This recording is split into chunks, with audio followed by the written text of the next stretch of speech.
Welcome back. We're getting right to some talking points in our next panel. This week, Mayor de Blasio dons his Superman cape to save New York in his State of the City address. Here to break it all down are CBSN New York's urban affairs expert Mark Peters and Browne, Assistant Vice President in Government Relations at St. John's University. So here it is, folks. The mayor's blueprint to save our city. I wonder, after you heard him say he wants to save our city, why? Well, it's sort of an odd thing to do as you're going into your 7th year as mayor. Presumably, he's been saving our city, or should have been saving our city, for the last 6 years. This felt more like a campaign address from his 2013 campaign, and maybe he'd like to go back to those days. Brian. The mayor of America's largest city appeared rather small, and perhaps that looming big whale looming overhead was a good metaphor for a lame duck mayor. So what most about it did you find good or bad? I think some of the issues on fossil fuel, the environmental ideas, some of them that are still 20 years out from implementation, are all good ideas. But as Mark said, it seemed like rather a strange approach for someone who's in their 7th year, and their administration has a lot to be accountable for. Well, what about somebody who says we don't have to worry about thugs, street thugs, as much as we have to worry about greedy landlords? Yeah, that was, I thought, especially given that earlier in the week he'd had a press conference in which they'd announced that crime, including certain violent crime categories, had gone up. I thought that was at best, insensitive, and at worst, possibly even reckless thing to say. I mean, look, are there bad landlords? Yes. Do we have to worry about them? Sure. But to suggest that that's the existential crisis facing the city, I think that's really not the thing he should be saying. I think that a lot of people are asking, what was actually going on here? Was this a mayor who was trying to cement his legacy? Was this, applying for a post-mayoral job? I mean, why all the hoopla? Why the Museum of Natural History under the whale with this very, very highly produced speech, which had videos and the dramatic signing of executive orders? I mean, what is all this? Well, if this was an attempt to cement his legacy, and I think maybe it was, I think it didn't really work, because while there was a lot of sort of economic rhetoric, there really weren't proposals to match it. I mean, yes, as there were certainly some good things in there, dealing with fossil fuels and bottle taxes, but most of it was pretty small bore. There were no big concrete plans to deal with what really is an existential crisis facing the city: lack of affordable housing and homelessness. It seemed like political theater, and it was theater in the round, and maybe he got used to this on his 4-month, presidential adventure, but there wasn't a lot to it. It seemed small. I just wondered one thing. Here was a mayor who, after 6 years in office, has not done very much in terms of dealing with the homeless crisis, which almost every New Yorker you speak to talks about. And in fact, it's actually gone up rather than going down. And he declares in his speech, I believe that we can eliminate homelessness. And I wonder if people believe him or there's a credibility gap. I don't think anybody could seriously believe this mayor that we can eliminate homelessness. It's actually gotten worse under his watch.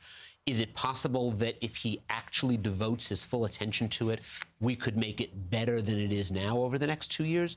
Sure, but the problem is we haven't really seen this mayor devote his full attention and energy to any of the big problems facing New York in the last couple of years. Right. And homelessness is a complex problem. It's not just social services. It's about affordability. The idea of these tiny micro houses or renovating your garage to find more affordable housing, again, it just seemed small bore. So let's switch topics. The federal government has suspended the right of New Yorkers to participate in what they call the Trusted Travel Program, which allows them basically to go through airports quicker because of New York State's green light law. How do you guys feel about that? I think that is, the Trump administration's doing this is just vindictive and irrational. I ran a large law enforcement agency that did the background checks for the city of New York, and access to driver's license information is an infinitesimally small piece of what you do in backgrounding. So for them to suggest that because they don't have access to that, they can't do trusted traveler, that's ridiculous, and there's nobody who actually does this for a living that thinks that this is anything other than retribution. Brian. It seems like we've been talking about this since 2007 because we have, and it's really an issue that it doesn't seem to be going away, but I agree with Mark. This is a small portion of the background checks. It seems vindictive, it seems targeted, and it's probably something that will just be tied up in the courts.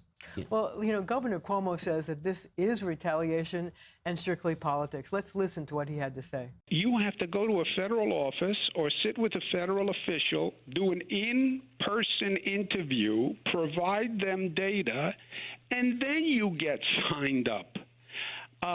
So they don't need anything from me because they have you right in front of them. So it's all politics. They want to make their political point. So here's the question. Do you think the governor is right? Or is ICE right? Because, ICE has been trying to arrest certain people. In fact, there was a man, Riaz Khan, who killed a 92-year-old woman, and ICE wanted to serve a detainer on him, and the NYPD refused. So it's all caught up in the city's interest in having itself be a sanctuary city. What's right here?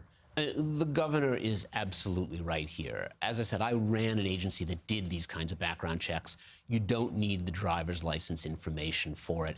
First of all, you're getting a passport, and undocumented immigrants don't have passports. Second, there's an in-person interview. Third, there's a whole vetting process. There is absolutely no need for the driver's license information. The governor is really right about this. But here's really the question. Is there a middle ground? Because, for example, in the Riaz Khan case, where he killed a 92-year-old woman, it wasn't the first time he had a brush with the law. There had been a previous case where there'd been an assault. So the question is there a point when the NYPD should turn somebody over to ICE, or do we just rest on the fact that we're a sanctuary city and we're not cooperating, period, the end? Brian? I think that conversation is worth having, and I think there are some issues that it could be tightened up. I think of the 15 states that have these similar laws, we're the only one that does not provide the information. So I think it's something that's going to be probably resolved in the court eventually, but it's a conversation worth continuing because those issues still occur. I mean, Mark, what do you think? I mean, is there some point where New York should agree to turn people over to ICE because they've committed serious crimes? And the answer is, under the laws that exists now, even with the sanctuary city policies, there are instances where the NYPD will turn people over to ICE after they've been convicted. Reluctantly. The laws are not enforced reluctantly or unreluctantly. They just exist.